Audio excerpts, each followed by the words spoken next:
अस्सलाम वालेकुम नाज़रीन इकराम, मैं हूं आपका मेज़बान अब्दुल्ला इदरीस और आज मैं आपके लिए लेके आया हूं एक ज़बरदस्त किस्म के वाइट पुलाव की रेसिपी। तो वाइट पुलाव में आप चिकन भी ऐड कर सकते हैं, बीफ भी ऐड कर सकते हैं, मटन भी ऐड कर सकते हैं, लेकिन मैं आज बना रहा हूं बीफ का वाइट पुलाव। बहुत ही ज़बरदस्त बनता है नाज़रीन इकराम और बहुत ही झटपट बन जाता है। इसकी एक सबसे ख़ास बात यह है कि ये बिरयानी की तरह ज़्यादा मसालेदार नहीं होता है, इसलिए आप अगर पेट भर के भी इसे खा लेते हैं तो आपके सीने में जलन या मैदे में जलन बिल्कुल भी नहीं होती। तो नाज़रीन इकराम, वीडियो को शुरू करने से पहले आप सबसे मेरी रिक्वेस्ट है कि अगर आपको मेरी वीडियोज़ अच्छी लगती हैं तो इसे लाइक, शेयर और आपके अपने चैनल लाहौरी जायके को सब्सक्राइब करना बिल्कुल भी मत भूलिएगा। तो चलिए नाज़रीन इकराम, शुरू करते हैं अल्लाह का नाम लेके। बिस्मिल्लाहिर्रहमानिर्रहीम।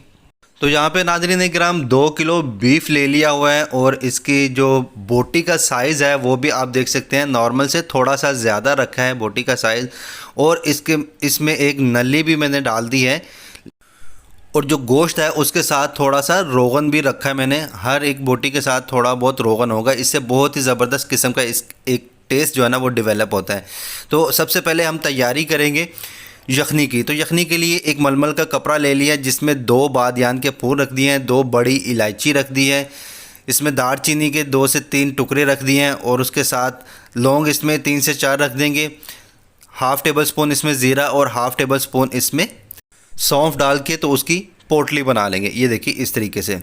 तो सौंफ को आप लोग स्किप मत कीजिएगा, सौंफ से पुलाव की खुशबू दोबाला हो जाती है, बहुत ही ज़बरदस्त किस्म की इसकी खुशबू हो जाती है।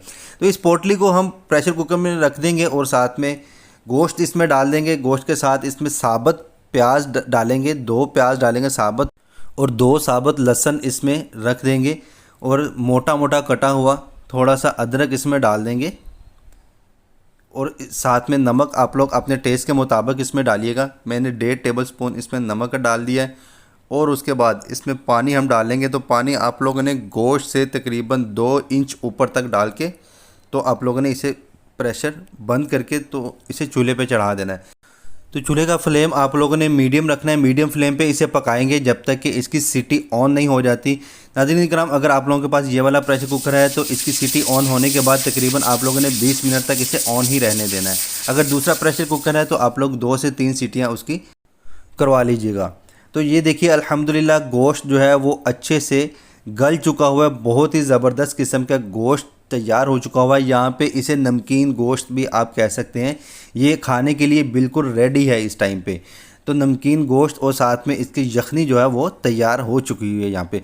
तो अब हम क्या करेंगे, इसमें से जो साबुत लहसुन, साबुत प्याज और अदरक है वो हम इसमें से सेपरेट कर लेंगे और यखनी को सेपरेट कर लेंगे और गोश्त को भी सेपरेट कर लेंगे, क्योंकि गोश्त को हमने पहले पकाना है, भूनना है थोड़ा सा और उसके बाद इसमें हम यखनी ऐड करेंगे। तो अब पुलाव की तैयारी करते हैं। पुलाव के लिए एक बर्तन चूल्हे पे चढ़ा दिया है जिसमें हमने कुकिंग ऑयल डाल दिया है और उसमें एक मीडियम साइज़ का प्याज हमने बारीक काट के डाल दिया है। तो इस प्याज को हमने ब्राउन नहीं करना है, इसे सिर्फ सॉफ्ट करना है। सॉफ्ट होने तक का इंतज़ार करेंगे और जैसे ही प्याज सॉफ्ट हो जाएगा तो इसमें टमाटर ऐड कर देंगे और उसके साथ बारीक कटी हुई सब्ज़ मिर्च हम इसमें डाल देंगे। तो इसके बाद हम इसे तकरीबन 1.5 से 2 मिनट तक मीडियम फ्लेम पे पकाएंगे और फिर इसमें गोश्त जो वो तैयार हो चुका हुआ है वो हम इसमें डाल देंगे। ये देखिए ये ऑलरेडी तैयार है, सिर्फ इसे हमने भूनना है। तो गोश्त इसमें डालने के बाद सॉफ्ट हाथों से इसे मिक्स कर लेंगे और फिर इसमें बाकी के जो इंग्रेडिएंट हैं, जो मसाला जात हैं, वो हम इसमें ऐड कर लेंगे। तो जिसमें सबसे पहले हम लहसुन का पेस्ट ऐड करेंगे और ये वही लहसुन है नाज़रीन इकराम जिसे हमने यखनी से निकाला था, उसका गूदा हमने निकाल दिया है, वो हमने इसमें डाल दिया है। उसके बाद हाफ़ टेबल स्पून इसमें ज़ीरा साबुत जाएगा और 1 टेबल स्पून भर के इसमें धनिया पाउडर ऐड करेंगे। इसके बाद हम नमक इसमें ऐड करेंगे टेस्ट के मुताबिक। नमक चूँकि हमने पहले यखनी में भी डाल दिया था तो इसलिए हम मुनासिब थोड़ा सा इसमें नमक डालेंगे, बाद में इसे चेक कर लेंगे। और इसमें 200 ग्राम से लेकर 250 ग्राम तक दही ऐड करेंगे। दही ऐड करने के बाद फिर हम इसे अच्छे से भून लेंगे। इसे भूनना भी आप लोगों ने मीडियम फ्लेम पे है और ज़्यादा इसमें चम्मच नहीं चलाना। स्टार्टिंग में थोड़ा सा आप लोग इसमें चम्मच चला के इसे मसालों को अच्छे से मिक्स कर दीजिएगा। तो ये देखिए मीडियम फ्लेम पे पकते हुए इसे तकरीबन 10 मिनट हो चुके हुए हैं और ये अच्छे से भून चुका हुआ है और इसका जो ऑयल है वो भी सेपरेट हो चुका हुआ है अल्हम्दुलिल्लाह। तो इस पॉइंट पे हम क्या करेंगे, जो यखनी है हमने एक साइड पे अलग निकाल के रख दी थी उसे हम पहले माप लेंगे, माप लेने के बाद चावलों के साथ माप लेंगे और उसके बाद हम उसे इसी बर्तन में डाल देंगे। चूँकि चावल हमने 2 किलो लिए हैं, 2 किलो ही हमारे पास गोश्त था और 2 किलो ही चावल, तो ये जो यखनी हमारे पास होनी चाहिए ये होनी चाहिए तकरीबन 4 लीटर। तो चावलों को नाज़रीन इकराम हमने आधा घंटा पहले भिगो के रख दिया था। ये बासमती चावल हैं, आप लोग चाहें तो सेला चावल भी ले सकते हैं, बासमती भी ले सकते हैं, कोई से भी चावल ले सकते हैं। तो चावल ऐड करने के बाद चावलों का पानी हम 80 to 85% तक खुश्क कर लेंगे। तो यहाँ पे आप देख सकते हैं अल्हम्दुलिल्लाह 85% तक चावलों का जो पानी है, पुलाव का जो पानी है वो खुश्क हो चुका हुआ है। तो इस पॉइंट पे हम इसमें सॉफ्ट हाथों से चम्मच हिला लेंगे, एक दफ़ा चम्मच लगा लेंगे ताकि ये चावल जो है वो टूट ना सके। उसके बाद फिर हम इसे दम लगाएंगे। तो दम के लिए मैंने एक कपड़े के साथ इसे पहले ढाँप दिया है और उसके बाद इस पर ढक्कन रख दिया है और चूल्हे का फ्लेम बिल्कुल लो कर दिया है। तो इस पॉइंट पे आप लोगों ने चूल्हे का फ्लेम लो करने के बाद इसे 20 मिनट तक का दम देना है। तो 20 मिनट के बाद आप लोग देख सकते हैं अल्हम्दुलिल्लाह बीफ का वाइट पुलाव बनके बिल्कुल तैयार हो चुका हुआ है और ये बहुत ही ज़बरदस्त पुलाव है नाज़रीन इकराम। और आपने देखा कि ये पुलाव बहुत ही आसानी से तैयार हो गया है, इसके लिए ज़्यादा मसालों की ज़रूरत भी नहीं पड़ी। हल्का फुल्का सा पुलाव है, जी भर के इसे खाएं, आपके मैदे पे कोई असर नहीं करेगा, बैड इफ़ेक्ट नहीं करेगा, आपके सीने में कोई जलन नहीं होगी, आप इसे पेट भर के खा सकते हैं क्योंकि इसमें मसाले है ही नहीं जो जलन करने वाले हैं। तो नाज़रीन इकराम मुझे पूरी उम्मीद है आपको ये रेसिपी पसंद आई होगी।